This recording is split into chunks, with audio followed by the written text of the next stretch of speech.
बिस्मिल्लाहिर्रहमानिर्रहीम। मोहतरम उस्ताद अकराम और मेरे हम मकतब साथियों, अस्सलाम वालेकुम।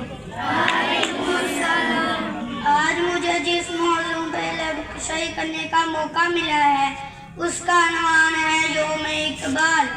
प्यारे दोस्तों, हर साल 9 नवंबर को पूरे पाकिस्तान में शायरी मशरिक अल्लामा मोहम्मद इकबाल की पैदाइश यौम-ए इकबाल के तौर पर मनाया जाता है।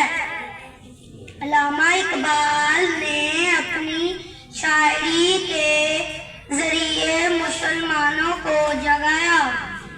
आपने फरमाया, खुदी को कर बुलंद इतना कि हर तकदीर से पहले, खुदी को कर बुलंद इतना कि हर तकदीर से पहले खुदा बंदे से खुद पूछे, बता तेरी रजा क्या है।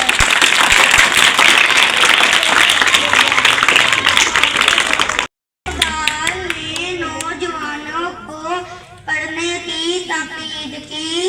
आपने फरमाया, लिखना नहीं आता मेरी जान पढ़कर, लिखना नहीं आता मेरी जान पढ़कर,